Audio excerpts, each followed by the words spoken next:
मी तुम्हाला थोडंसं थांबवतोय आणि संसदेच्या कामकाजाला सुरुवात झालेली आहे आणि विरोधकांनी सुरुवातीलाच गोंधळ घालायला सुरुवात केलेली आहे. विधानसभेचे अध्यक्ष स्थानापन्न झालेले आहेत आणि त्यांनी आवाहन केलेलं आहे अर्थमंत्र्यांना की तुम्ही आता अर्थसंकल्प सादर करा. अर्थमंत्र्यांनी अर्थसंकल्पाच्या वाचनाला सुरुवात केली. टॅब स्वरूपामध्ये त्यांनी अर्थसंकल्प आपल्यासमोर सादर केलेला आहे आणि तो आता जनतेला उद्देशून त्या समजावून सांगतील. वर प्रेक्षक गॅलरीकडे बघून त्यांनी नमस्कार केलेला आहे आणि विरोधकांचा गोंधळ अजूनही सुरू असल्याचं आपल्याला बघायला मिळतं. अर्थमंत्र्यांच्या भाषणामध्ये सुरुवात होण्याआधीच विरोधकांनी व्यत्यय आणायला सुरुवात केली. नेमके मुद्दे काय विरोधकांचे हे अजून कळू शकलेले नाहीये. बजट के बाद राज्यपाल अभिभाषण में आपको पर्याप्त अवसर दूंगा. मेरा आपसे निवेदन है. लोकसभा अध्यक्षांनी ताकीद दिलेली आहे की राष्ट्रपतींच्या अभिभाषणावर जी चर्चा होईल त्याच्यामध्ये तुम्हाला बोलण्याची संधी दिली जाईल. मात्र आता अर्थसंकल्प सादर करण्यास सहकार्य करावं. मात्र असं होताना दिसत नाहीये. विरोधकांचं समाधान झालेलं नाहीये. त्यांना आपले मुद्दे मांडायचे. मात्र विरोधकांच्या या गदारोळामुळे अर्थसंकल्पाच्या वाचनाला किंवा अर्थसंकल्पाच्या सादरीकरणाला थोडासा विलंब झाल्याचं आपल्याला बघायला मिळतं. 11 वाजून गेलेले आहेत. अर्थसंकल्पाची वेळ ही सुरू झालेली आहे. तिसरी टर्म आहे नरेंद्र मोदी सरकारची आणि तिसऱ्या टर्ममधला हा पूर्ण अर्थसंकल्प पहिला असणार आहे. सलग 8वा अर्थसंकल्प सादर केला जातोय मोदी सरकारचा आणि निर्मला सीतारामन यांचा. I present the budget for 25-26. This budget continues our government's efforts to A. Accelerate growth, B. Secure inclusive development, C. Invigorate private sector investments, D. Uplift household sentiments, and E. Enhance spending power of India's rising middle class. Together, we embark on a journey to unlock our nation's tremendous potential for greater prosperity and global positioning under the leadership of Honorable Prime Minister Shri Narendra Modi. As we complete the first quarter of the 21st century, continuing geopolitical headwinds suggest lower global economic growth over the medium term. However, aspiration for a Vikasit Bharat inspires us, and the transformative work we have done during our government's first 2 terms guides us to march forward resolutely. Our economy is the fastest growing among all major economies. Our development track record for the past 10 years and structural reforms have drawn global attention. Confidence in India's capability and potential has only grown in this period. We see the next 5 years as a unique opportunity to realize Sabka Vikas, stimulating balanced growth of all regions. The great Telugu poet and playwright Gurujada Apparao had said, "Deshamante matti kadoy, deshamante manushuloy," meaning a country is not just its soil, a country is its people. In line with this, for us, Vikasit Bharat encompasses zero poverty, 100% quality good school education, access to high quality, affordable and comprehensive health care, 100% skilled labor with meaningful employment, 70% women in economic activities, and farmers making our country the food basket of the world. In this budget, the proposed development measures span 10 broad areas focusing on Garib, youth, Annadata and Nari, spurring agricultural growth and productivity, building rural prosperity and resilience, taking everyone together on an inclusive growth path, boosting manufacturing and furthering Make in India, supporting MSMEs, enabling employment-led development, investing in people, economy and innovation, securing energy supplies, promoting exports and nurturing innovation, For this journey of development, our four powerful engines are agriculture, MSME, investments, and exports. The fuel, our reforms, our guiding spirit, inclusivity, and the destination, Vikasit Bharat. This budget aims to initiate transformative reforms across 6 domains. During the first 5 years, these will augment our growth potential and global competitiveness. The domains are taxation, power sector, urban development, mining, financial sector, and regulatory reforms. Agriculture as the first engine. Now I move to specific proposals, beginning with agriculture as the first engine.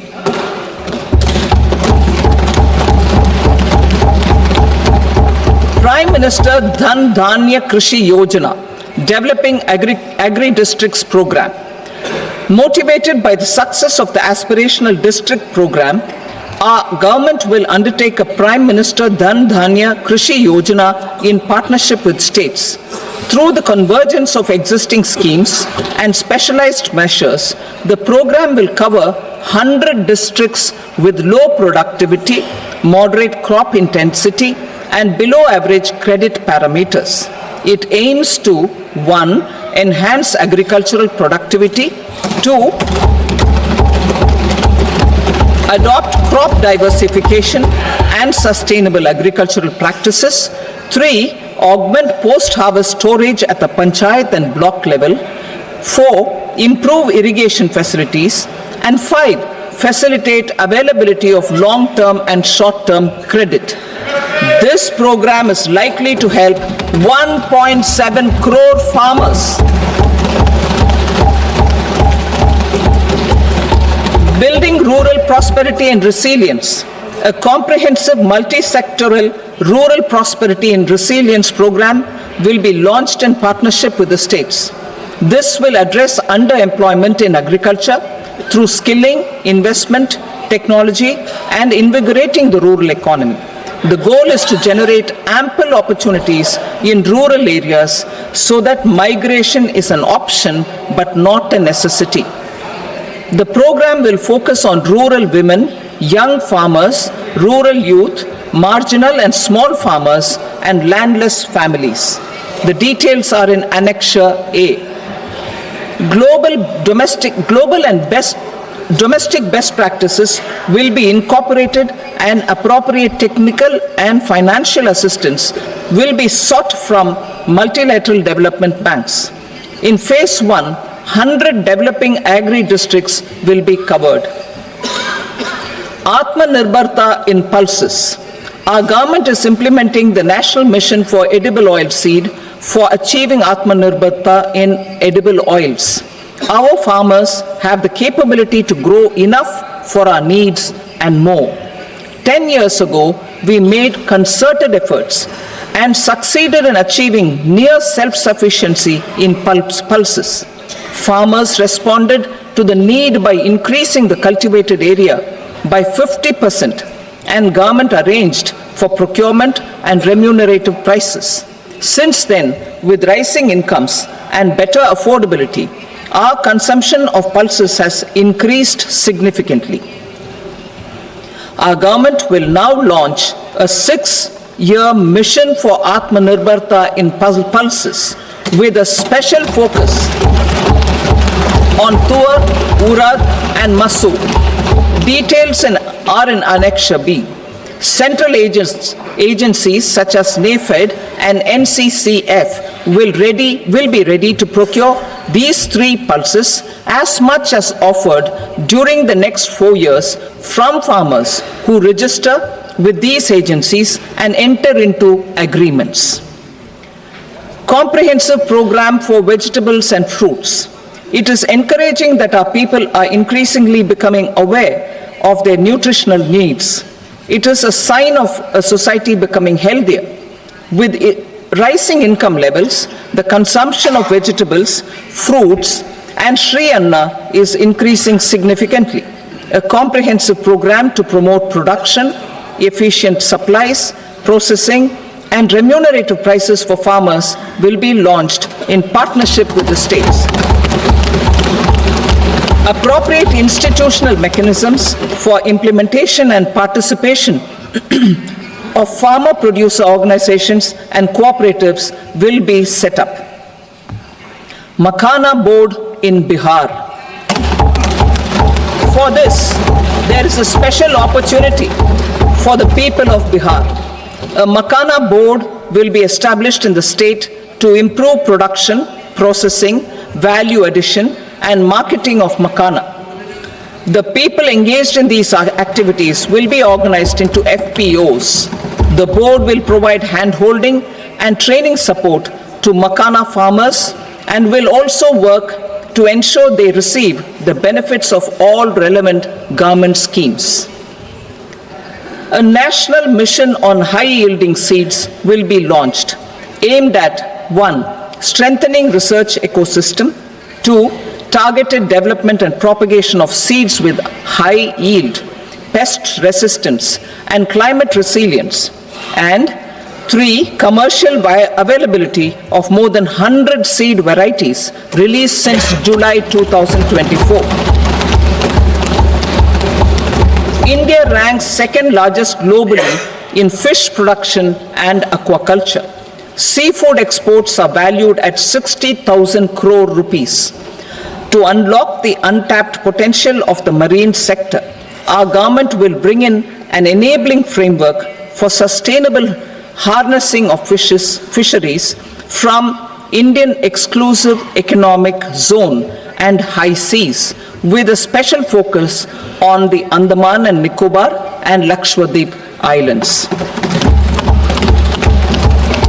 For the benefit of lakhs of cotton growing farmers, I am pleased to announce a mission for cotton productivity. This 5-year mission will facilitate significant improvements in productivity and sustainability of cotton farming and promote extra long staple cotton varieties. The best of science and technology support will be provided to farmers. Aligned with our integrated 5F vision for the textile sector, this will help in increasing incomes of the farmers and ensure a steady supply of quality cotton for rejuvenating India's traditional textile sector. Kisan credit cards facilitate short-term loans for 7.7 crore farmers, fishermen, and dairy farmers. The loan limit under modified interest subvention scheme will be enhanced from 3 lakh rupees to 5 lakh rupees for loans taken through the KCC. For Atmanirbharta in urea production, our government had reopened 3 dormant urea plants in the eastern region. To further augment urea supply, a plant with annual capacity of 12.7 lakh metric tons will be set up at Namrup in Assam.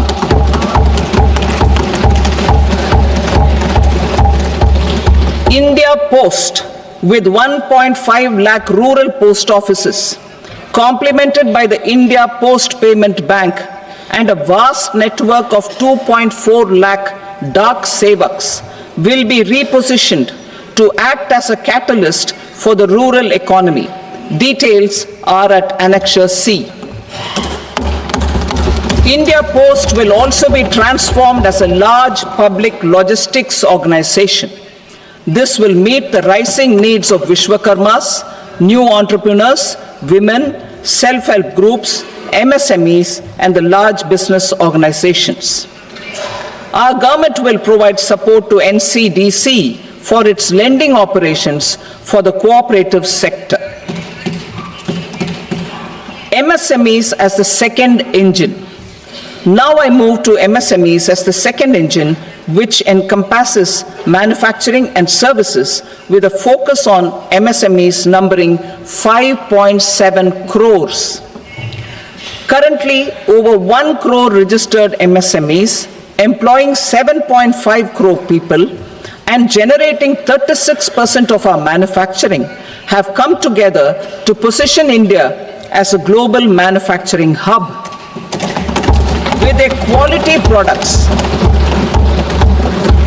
quality products, these MSMEs are responsible for 45% of our exports.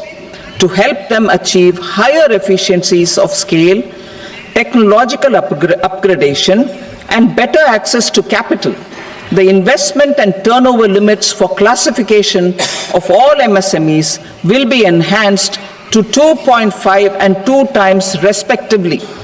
This will give them the confidence to grow and generate employment for our youth. The details are given in Annexure D. To improve access to credit, the credit guarantee cover will be enhanced. First, for micro and small enterprises from 5 crore to 10 crore rupees, leading to additional credit of 1.5 lakh crores in the next 5 years. Second, for startups from 10 crore rupees to 20 crore rupees, with the guarantee fee being moderated to 1% for loans in 27 focus sectors which are important for Atmanirbhar Bharat. And for well-run exporter MSMEs, for term loans up to 20 crore rupees. Also for the micro enterprises, we will introduce customized credit cards with a 5 lakh rupee limit for micro enterprises registered on Udyam portal. In the first year, 10 lakh such cards will be issued. Fund of funds for startups. The alternate investment fund, AIFs, for startups have received commitments of more than 91,000 crores rupees. These are supported by the fund of funds set up with the Government of India's contribution of 10,000 crore rupees. Now, a new fund of funds with expanded scope and a fresh contribution of another 10,000 crore rupees will be set up. A new scheme will be launched for 5 lakh women, scheduled castes and scheduled tribes, first-time entrepreneurs. This will provide term loans up to 2 crore rupees during the next 5 years. The scheme will incorporate lessons from the successful Stand Up India scheme.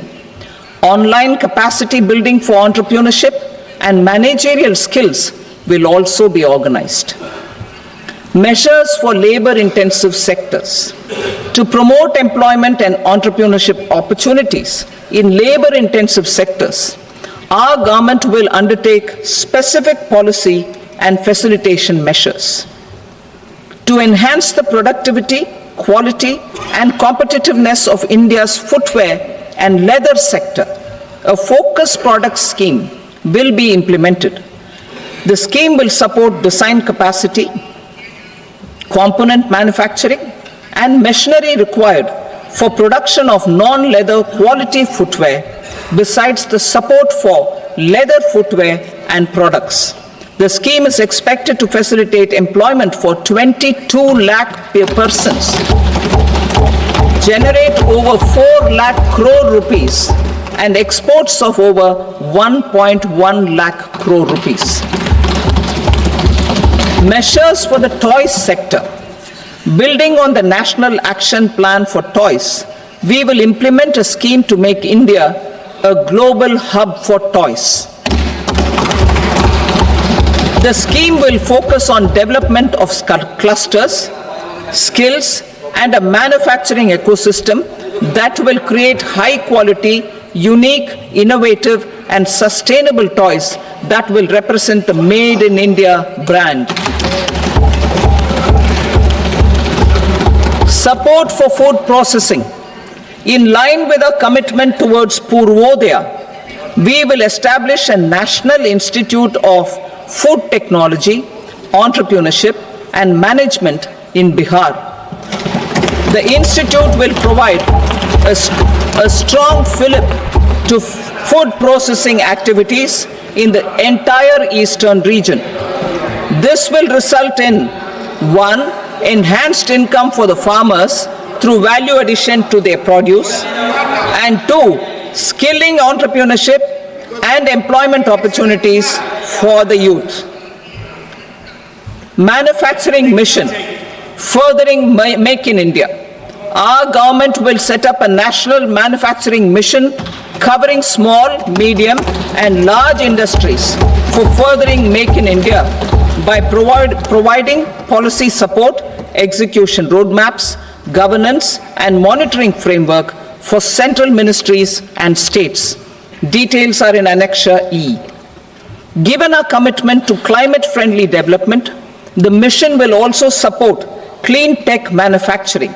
This will aim to improve domestic value addition and build our ecosystem for solar PV cells, EV batteries, motors and controllers, electrolyzers, wind turbines, very high voltage transmission equipment and grid scale batteries.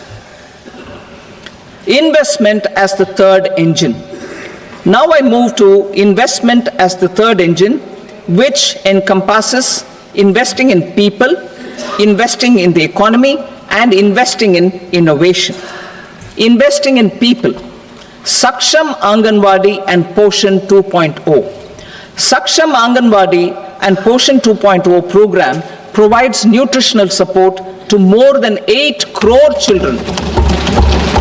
1 crore pregnant women and lactating mothers all over the country, and about 20 lakh adolescent girls in aspirational districts and the Northeast region.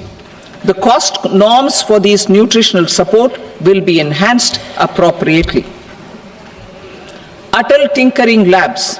50,000 Atal Tinkering Labs will be set up in government schools in the next 5 years to cultivate the spirit of curiosity and innovation and foster a scientific temper among young minds. Broadband connectivity to government secondary schools and PHCs. Broadband connectivity will be provided to all government secondary schools and primary health centers in rural areas under the BharatNet project. Bharatiya Bhasha Pustak Scheme. We propose to implement a Bharatiya Bhasha Pustak scheme to provide digital form Indian language books for schools and for higher education. This aims to help students understand their subjects better and in their language. National Centers of Excellence for Skilling. Building on the initiative announced in the July 24 budget, 5 national centers of excellence for skilling will be set up with global expertise and partnerships to equip our youth with the skills required for Make for India, Make for the World manufacturing.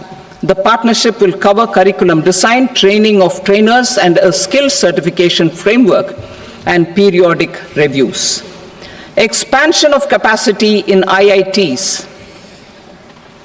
Total number of students in 23 IITs has increased 100% from 65,000 to 1.35 lakh in the past 10 years.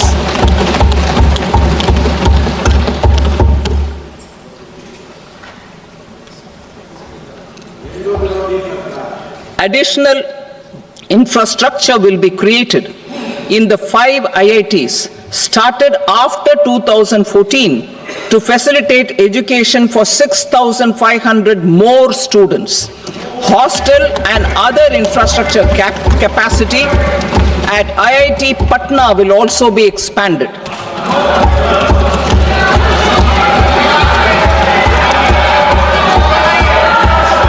Center of Excellence.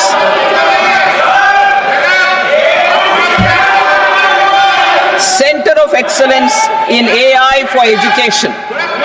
I had announced 3 centers of excellence in artificial intelligence for agriculture, health, and sustainable cities in 2023. Now a center of excellence in artificial intelligence for education will be set up with a total outlay of 500 crores. Expansion of medical education. Our government has added almost 1.1 lakh undergraduate and postgraduate medical education seats in 10 years, an increase of 130%. In the next year, 10,000 additional seats will be added in medical colleges and hospitals towards the goal of adding 75,000 seats in the next 5 years. Daycare cancer centers in all district hospitals. Our government will facilitate setting up of daycare cancer centers in all district hospitals in the next 3 years. 200 centers will be established in 25-26 itself. Strengthening urban livelihoods. Our government has been giving priority to assisting urban poor and vulnerable groups. A scheme for socio-economic upliftment of urban workers will be implemented to help them improve their incomes, have sustainable livelihoods, and a better quality of life. PM Swanidhi scheme has benefited more than 68 lakh street vendors, giving them respite from high-interest informal sector loans. Building on this success, the scheme will be revamped with enhanced loans from banks, UPI-linked credit cards with 30,000 rupees limit, and capacity building support. Social Security scheme for welfare of online platform workers. Gig workers of online platforms provide great dynamism to the new age services economy. Recognizing their contribution, our government will arrange for their identity cards and registration on the e-Shram portal. They will be provided health care under PM Jan Arogya Yojana. This measure is likely to assist nearly 1 crore gig workers.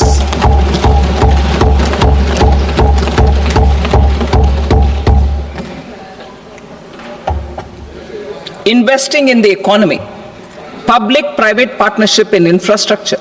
Each infrastructure-related ministry will come up with a 3-year pipeline of projects that can be implemented in PPP mode. States will also be encouraged to do so and can seek support from the India Infrastructure Project Development Fund, which is a scheme to prepare PPP proposals. Support to states for infrastructure. An outlay of 1.5 lakh crore is proposed for the 50-year interest-free loans to states for capital expenditure and incentives for reforms.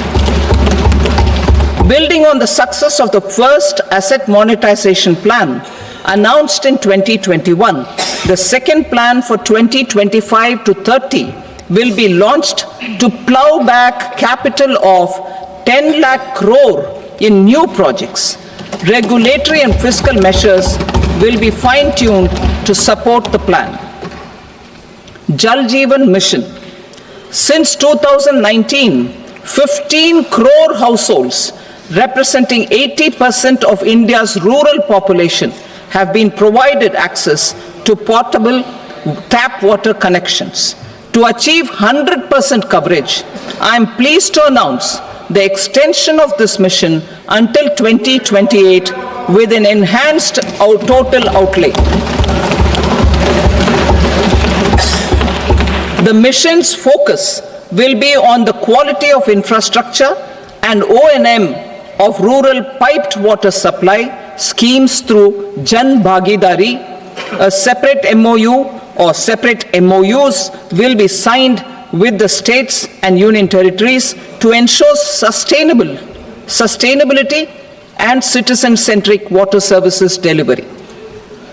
Urban sector reforms. Building on the July budget proposals, urban sector reforms related to governance, municipal services, urban land and planning will be incentivized. Urban Challenge Fund. The government will set up an urban challenge fund of 1 lakh crore rupees to implement the proposals for cities as growth hubs, creative redevelopment of cities, and for water and sanitation purposes announced in the July budget. This fund will finance up to 25% of the cost of bankable projects, with a stipulation that at least 50% of the cost is funded from bonds, bank loans, and PPPs. An allocation of 10,000 crore is proposed in 2025-26. Power sector reforms. We will incentivize electricity distribution reforms and augmentation of intra-state transmission capacity by states. This will improve financial health and capacity of electricity companies. Additional borrowing of 0.5% of GSDP will be allowed to states contingent on these reforms. Nuclear energy mission for Vikasit Bharat. Development of at least 100 gigawatt of nuclear energy by 2047 is essential for our energy transition efforts. For an active partnership with the private sector towards this goal, amendments to the Atomic Energy Act and the Civil Liability for Nuclear Damage Act will be taken up.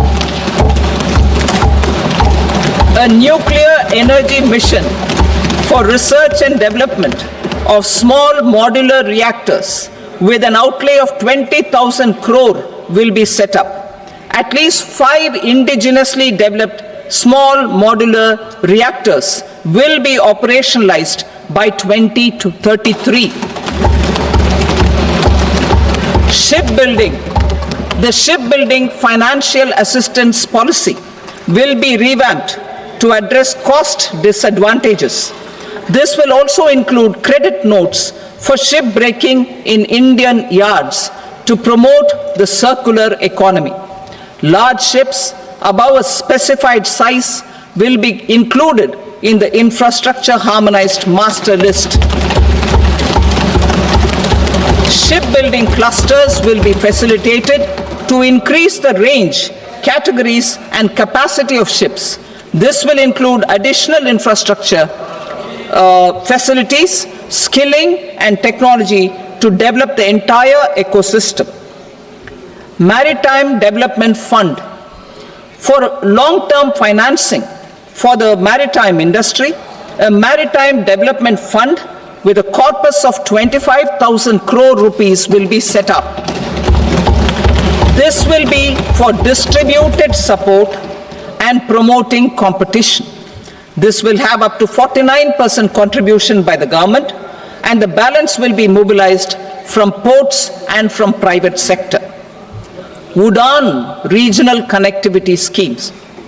UDAN has enabled 1.5 crore middle class people to meet their aspirations for speedier travel. The scheme has connected 88 airports, and operationalized 619 routes. Inspired by that success, a modified UDAN scheme will be launched to enhance regional connectivity to 120 new destinations and carry 4 crore passengers in the next 10 years. 4 crore additional passengers in the next 10 years. The scheme will also support helipads and smaller airports in hilly, aspirational, and northeast regional districts. Greenfield airports will be facilitated in Bihar to meet the future needs of the state. These will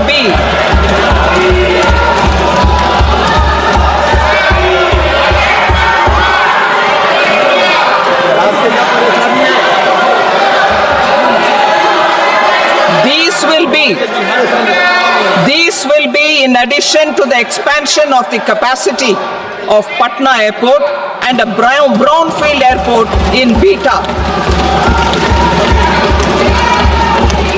Western Kosi Canal project in Mithilanchal Financial support will be provided for the Western Kosi Canal ERM project. A large number of farmers cultivating over 50,000 hectares of land in the Mithilanchal region of Bihar. Mining sector reforms. Mining sector reforms, including those for minor minerals, will be encouraged through sharing of best practices and institutions of a state mining index. A policy for recovery of critical minerals from tailings will be brought out. Under the special window for affordable and mid-income housing, Swami, 50,000 dwelling units in stressed housing projects have been completed and keys handed over to home buyers. Another 40,000 units will be completed in 2025, further helping middle-class families who were paying EMIs on loans taken for apartments while also paying rent for their current dwellings. Building on this success, Swami Fund 2 will be established as a blended finance facility with contribution from the government, banks and private investors. This fund of 15,000 crore rupees will aim for expeditious completion of another 1 lakh units. PM Gati Shakti data for private sector. For furthering PPPs and assisting the private sector in project planning, access to relevant data and maps from the PM Gati Shakti portal will be provided. Tourism for employment-led growth. Top 50 tourist destination sites in the country will be developed in partnership with states through a challenge mode. Land for building key infrastructure will have to be provided by the states.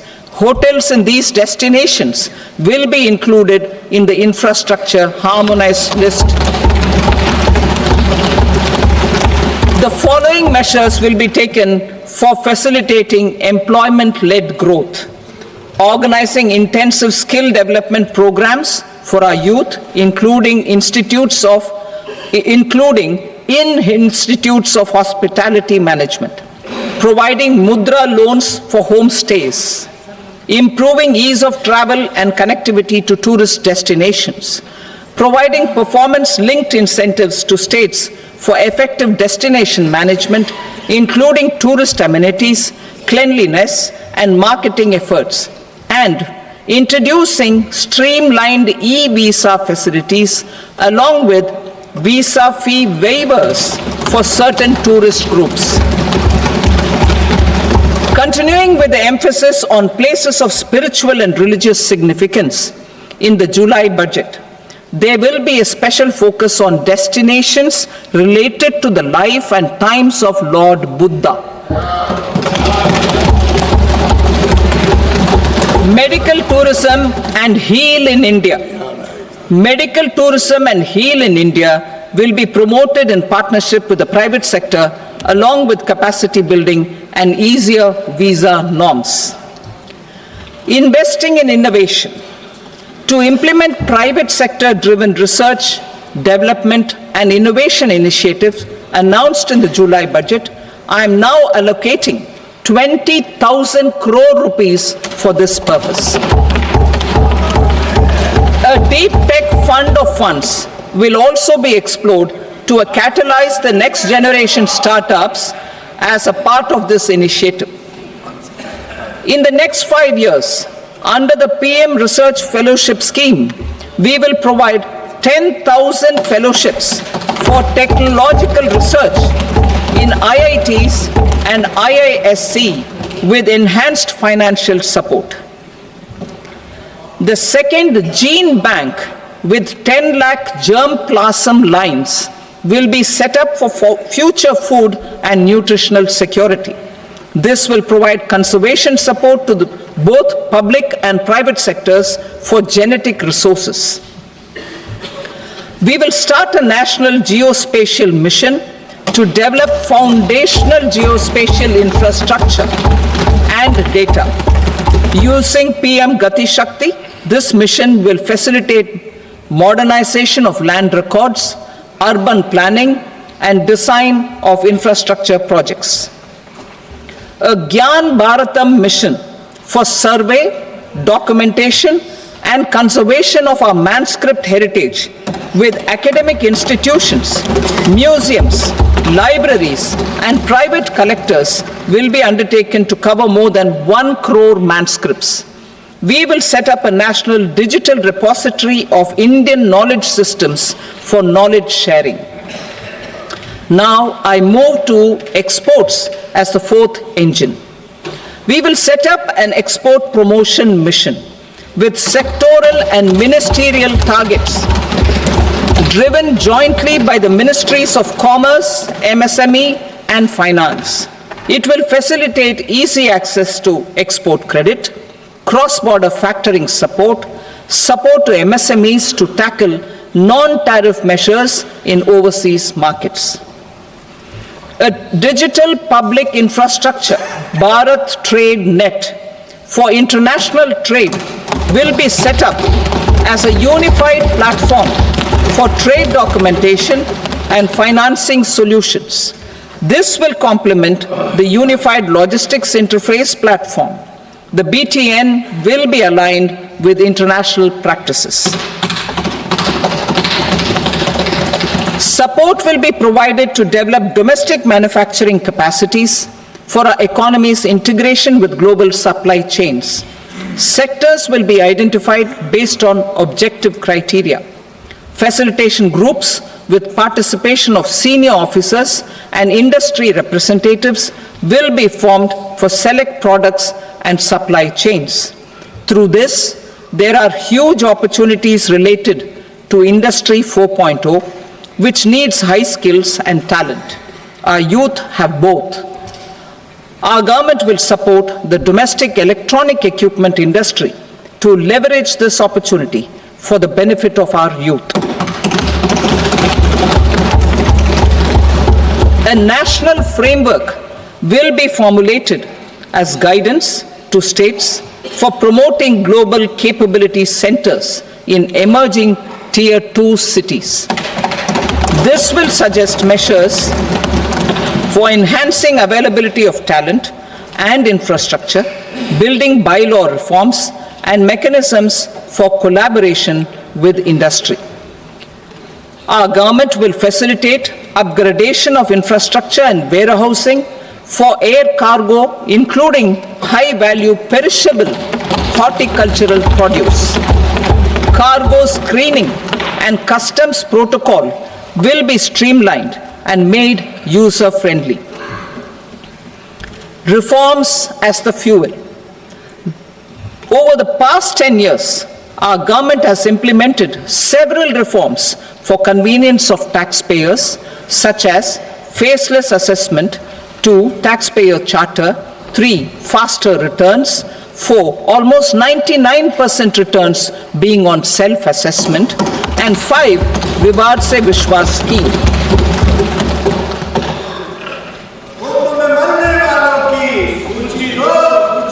Continuing these efforts, I reaffirm the commitment of the tax department to trust first, scrutinize later. I also propose to introduce the new income tax bill next week.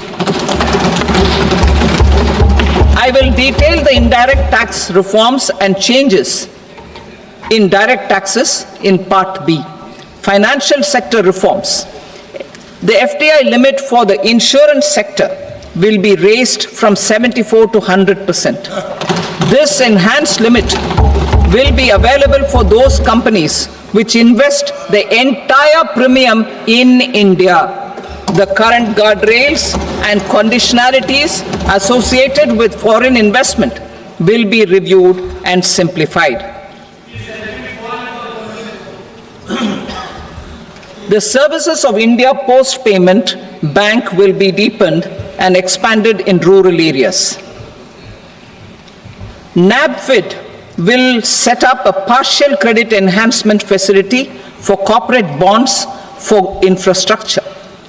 Public sector banks will develop Grameen Credit Score framework to serve the credit needs of SHG members and people in rural areas. A forum for regulatory coordination and development of pension products will be set up. To implement the earlier announcement on simplifying the KYC processes, the revamped central KYC registry will be rolled out in 2025. We will also implement a streamlined system for periodic updating. Requirements and procedures for speedy approval of company mergers will be rationalized. The scope for fast-track mergers will also be widened and the process made simpler. As proposed in the interim budget, we signed bilateral investment treaties with 2 countries in 2024 to encourage sustained foreign investment, and in the spirit of First Develop India, the current model BIT will be revamped and made more investor-friendly.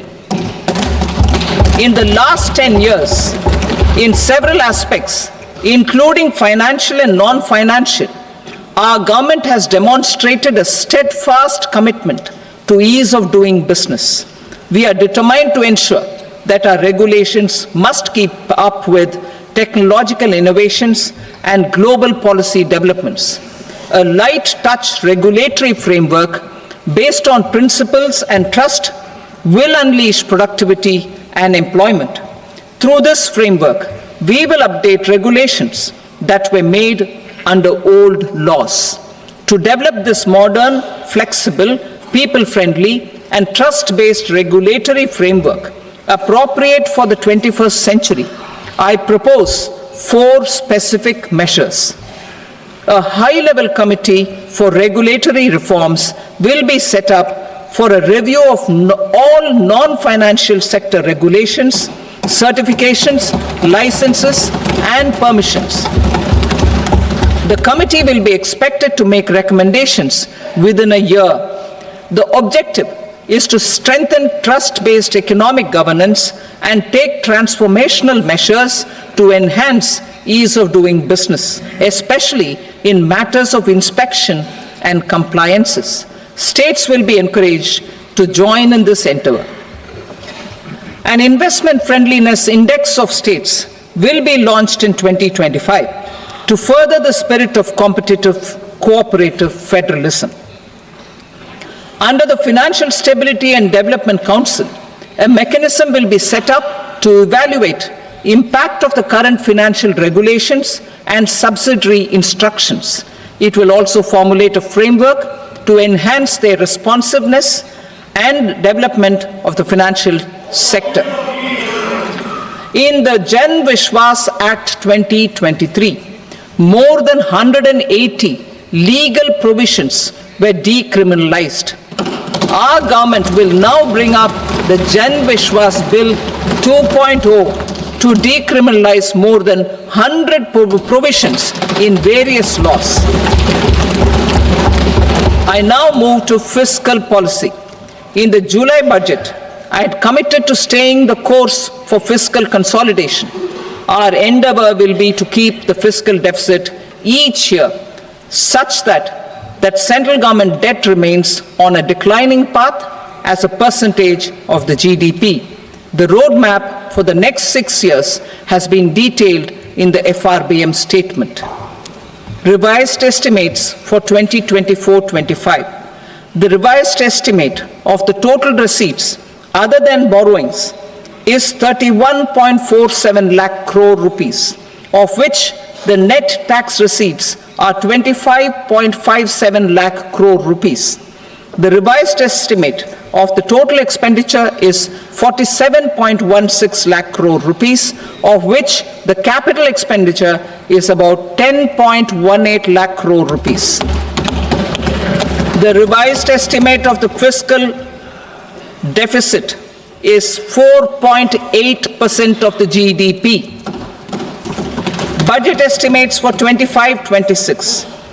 Coming to 25-26, the total receipts other than borrowings and total expenditure are estimated at 34.96 lakh crore rupees and 50.65 lakh crore rupees respectively.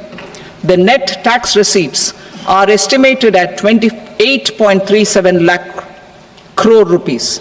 The fiscal deficit is estimated to be 4.4% of GDP.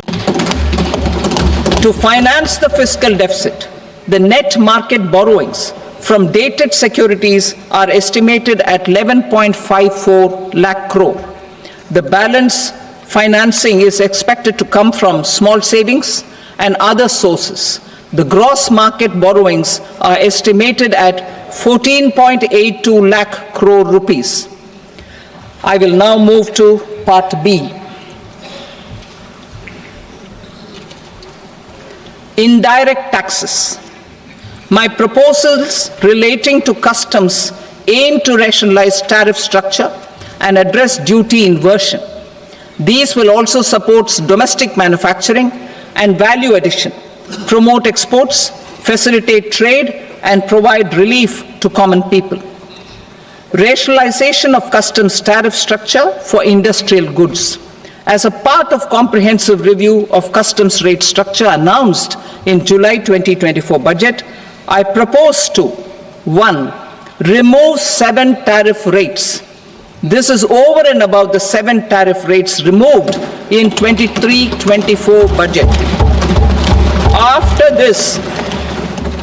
this, there will be only 8 remaining tariff rates, including 0 rate. 2.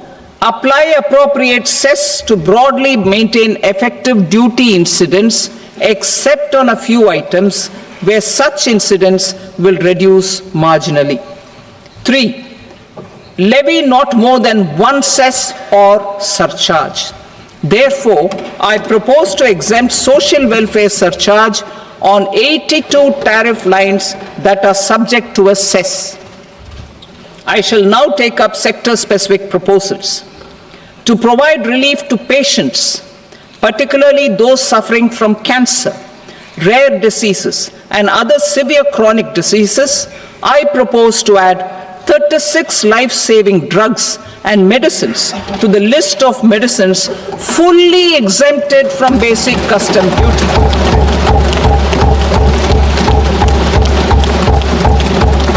I also propose to add 6 life-saving medicines to the list attracting concessional custom duty of 5%. Full exemption and concessional duty will also respectively apply on the bulk drugs for manufacture of the above. Specified drugs and medicines under patient assistance programs run by the pharmaceutical companies are fully exempt from BCD, provided the medicines are supplied free of cost to the patients. I propose to add 37 more medicines along with 13 new patient assistance programs. Support to domestic manufacturing and value addition. Critical minerals. In the July 2024 budget, I had fully exempted BCD on 25 critical minerals that are not domestically available. I had also reduced BCD of 2 other such minerals to provide a major fillip to their processing, especially by MSMEs. Now, I propose to fully exempt cobalt powder and waste, the scrap of lithium-ion battery, lead, zinc, and 12 more critical minerals. This will help secure their availability for manufacturing in India and promote more jobs for our youth. To promote domestic production of technical textile products such as agro-textiles, medical textiles, and geotextiles at competitive prices, I propose to add 2 more types of shuttle-less looms to the list of fully exempted textile machinery. I also propose to revise the BCD rate on knitted fabrics covered by 9 tariff lines from 10 or 20 to 20% or 115 rupees per kg, whichever is higher. Electronic goods. In line with our Make in India policy and to rectify inverted duty structure, I propose to increase the BCD on interactive flat panel display from 10% to 20% and reduce the BCD to 5% on open cell and other components. In 23-24 budget, for the manufacture of open cells of LCD, LED TVs, I had reduced the BCD on parts of open cells from 5% to 2.5%. To further boost the manufacture of such open cells, the BCD on these parts will now stand exempted. Lithium-ion battery.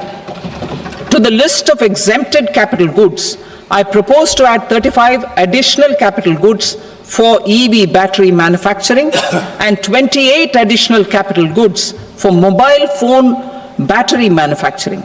This will boost domestic manufacture of lithium-ion batteries, both for mobile phones and for electric vehicles.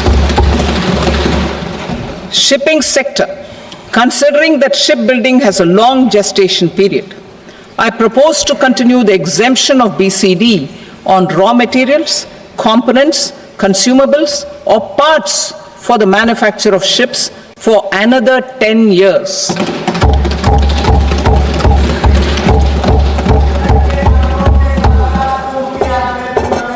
I also propose the same dispensation for shipbreaking to make it more competitive.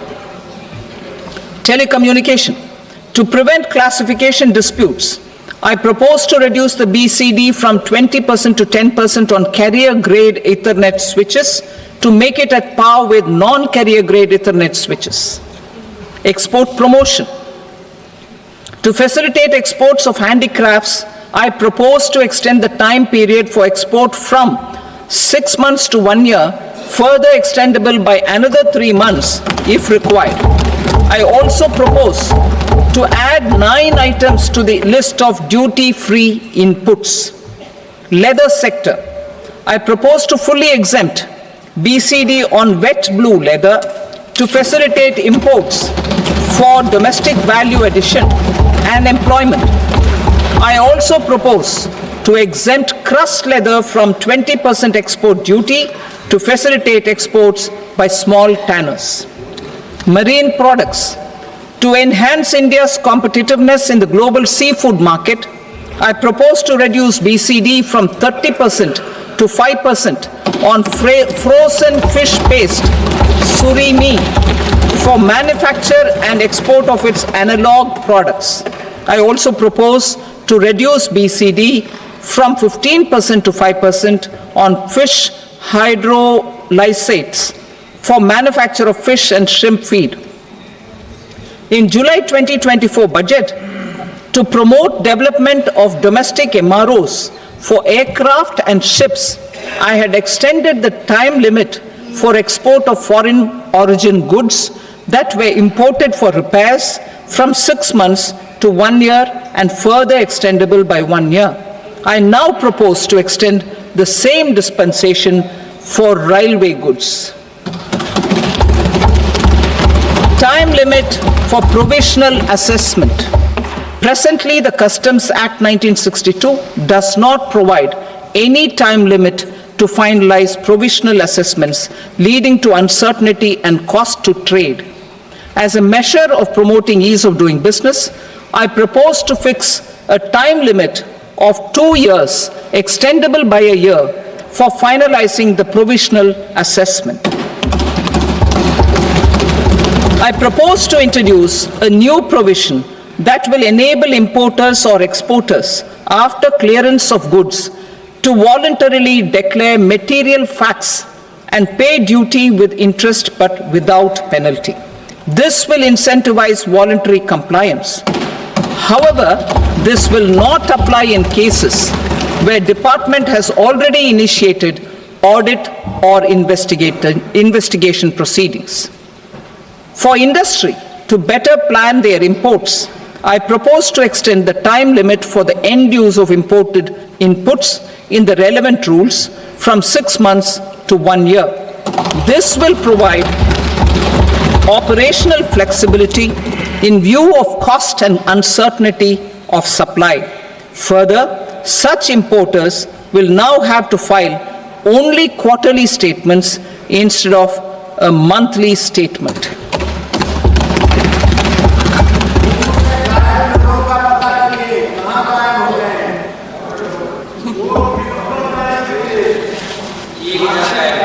I now come to my direct tax proposals.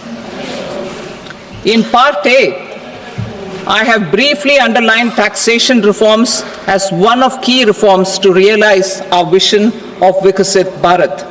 In respect of criminal law, our government had earlier ushered in Bharatiya Nyaya Sanhita, replacing Bharatiya Danda Sanhita. I am happy to inform this august House and the country that for new income tax bill will carry forward the same spirit of Nyaya in its drafting as well. The new bill will be clear and direct in text, with close to half of the present law in terms of both chapters and words. It will be simple to understand for taxpayers and tax administrators, leading to tax certainty and reduced litigation. Reforms, however, are not a destination. They are means to achieve good governance for our people and economy. Providing good governance primarily involves being responsive. The Tirukural captures this in verse 542, which reads, "Vaanokki vaazhum ulagallam, mannavan kol nokki vaazhum kudi," meaning, just as the living beings live expecting rains, citizens live expecting good governance. Our government is committed to keeping an ear to the ground and a finger on the pulse and responding while balancing our national building efforts.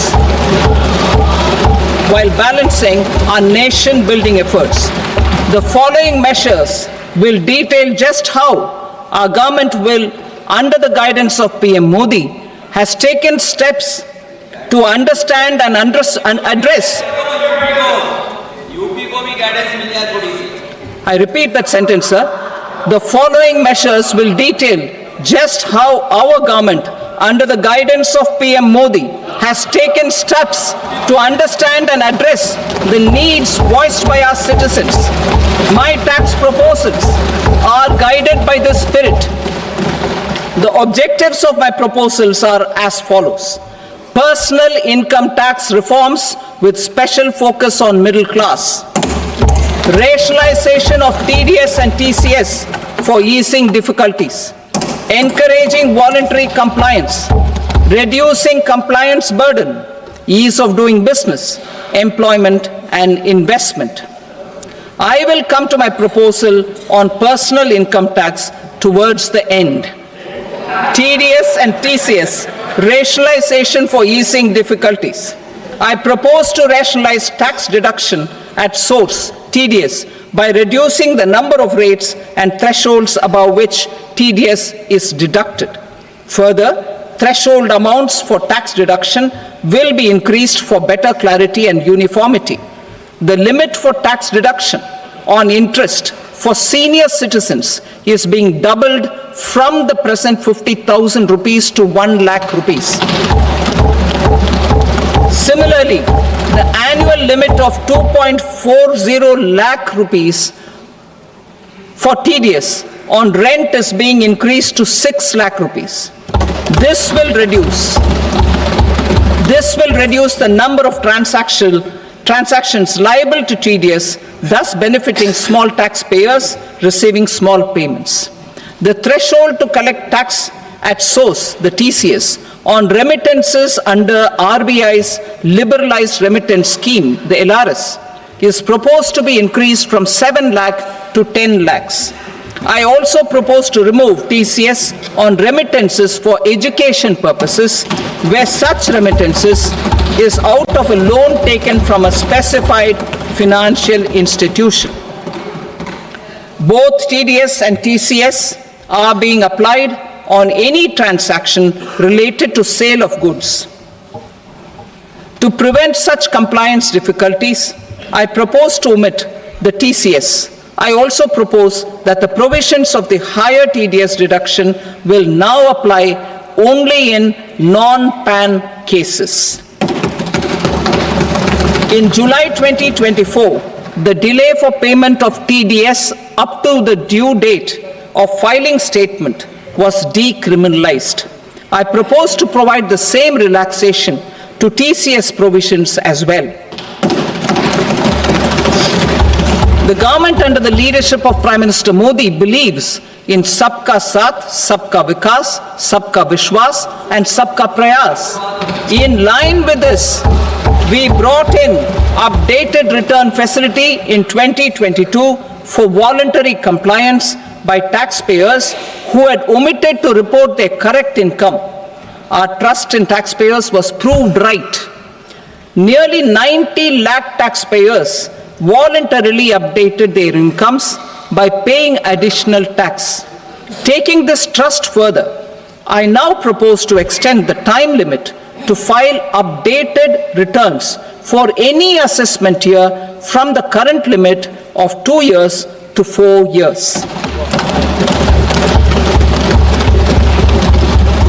I propose to reduce the compliance burden for small charitable trusts and institutions by increasing their period of registration from 5 years to 10 years. It is also proposed that disproportionate consequences do not arise for minor defaults such as incomplete applications filed by charitable entities. Presently, taxpayers can claim the annual value of self-occupied properties as nil only on the fulfillment of certain conditions. Considering the difficulties faced by taxpayers, it is proposed to allow the benefit of 2 such self-occupied properties without any condition. To streamline the process of transfer pricing and to provide an alternative to yearly examination, I propose to introduce a scheme for determining arm's length price of international transaction for a block period of 3 years. This will be in line with global best practices. With a view to reduce litigation and provide certainty in international taxation, the scope of safe harbor rules is being expanded. A number of senior and very senior citizens have very old national savings schemes accounts. As interest is no longer payable on such accounts, I propose to exempt withdrawals made from NSS by individuals on or after 29th August 2024. I am also proposing to allow similar treatment to NPS Vatsalya accounts as is available to normal NPS accounts subject to overall limits. In my speech in July 2024, I had promised that all processes, including giving effect to appellate orders, shall be digitalized and made paperless over the next 2 years. So I'm happy to announce that digitalization is being made operational now. In July 2024, we brought in the Vivad Se Vishwas scheme to resolve income tax disputes pending in appeal. The scheme has received a great response, with nearly 33,000 taxpayers having availed of the scheme to settle their disputes. I have a few proposals to promote investment and employment. It is proposed to provide a presumptive taxation regime for non-residents who provide services to a resident company that is establishing or operating an electronics manufacturing facility. I further propose to introduce a safe harbor for tax certainty for non-residents who store components for supply to specified electronics manufacturing units. Presently, the tonnage tax scheme is available only to sea-going ships. The benefits of existing tonnage tax scheme are proposed to be extended to inland vessels registered under the Indian Vessels Act 2021 to promote inland water transport in the country. Extension for incorporation of startups. We continue to support the Indian startup ecosystem. I propose to extend the period of incorporation by 5 years to allow the benefit available to startups which are incorporated before 1/4/2030. In order to attract and promote additional activities in the IFSC, I am inter alia proposing specific benefits to ship leasing units, insurance offices, and treasury centers of global companies which are set up in IFSC. Further, to claim benefits, the cutoff date for commencement in IFSC has also been extended by 5 years to 31/3/2030. Category 1 and Category 2 AIFs are undertaking investments in infrastructure and other such sectors. I propose to provide certainty of taxation to these entities on the gains from securities, to promote funding from sovereign wealth funds and pension funds to the infrastructure sector. I propose to extend the date of making an investment by 5 more years up to 31st March 2030.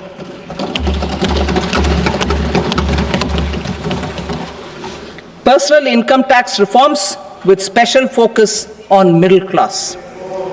Democracy, demography, and demand are the key support pillars in our journey towards Vikasit Bharat. The middle class provides strength for India's growth. This government, under the leadership of Prime Minister Modi, has always believed in the admirable energy and ability of the middle class in nation building. In recognition of their contribution,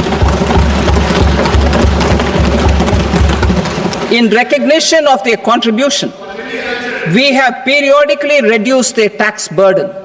Right after 2014, the nil tax slab was raised to 2.5 lakhs of rupees, which was further raised to 5 lakh rupees in 2019 and to 7 lakh rupees in 2023. This is reflective of our government's trust on the middle class taxpayers. I am now happy to announce that there will be no income tax payable up to income of 12 lakh rupees.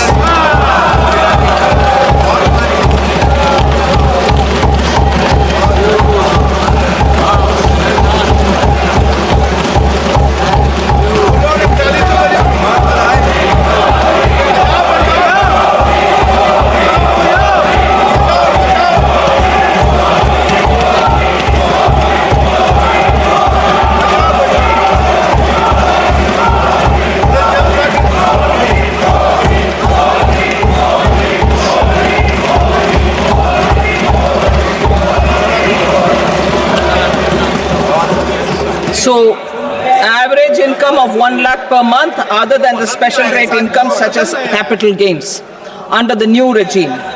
This limit will be 12.75 lakh for salaried taxpayers due to the standard deduction of 75,000. Slabs and rates are being changed across the board to benefit all taxpayers. The new structure will substantially reduce the taxes of the middle class and leave more money in their hands, boosting household consumption, savings, and investment. In the new tax regime, I propose to revise tax rate structures as follows: 0 to 4 lakh rupees nil, 4.8 lakh rupees to 4 to 8 lakh rupees 5%, 8 to 12 lakh rupees 10%, 12 to 16 lakh rupees 15%, 16 to 20 lakh rupees 20%, 20 to 24 lakh rupees 25%, and above 24 lakh rupees 30%. To taxpayers up to 12 lakh of normal income other than special rate income such as capital gains. I read that again. To taxpayers up to 12 lakh of income other than special rate income such as capital gains, tax rebate is being provided in addition to the benefit due to slab rate reduction in such a manner that there is no tax payable by them. The total tax benefit of slab rate changes and rebate at different income levels can be illustrated with a few examples. A taxpayer in the new regime with an income of 12 lakh rupees will get a benefit of 80,000 rupees in tax, which is 100% of tax payable as per the existing rates. A person having income of 18 lakh rupees will get a benefit of 70,000 rupees in tax, that is 30% of tax payable as per existing rates. A person with an income of 25 lakh gets a benefit of 1,10,000 rupees, that is 25% of his tax payable as per existing rates. Details of my tax proposals are given in the annexure. As a result of these proposals, Honorable Speaker, sir, revenue of about 1 lakh crore in direct taxes and 2,600 crores in indirect taxes will be foregone. Mr. Speaker, sir, with this, I commend the budget to this august House.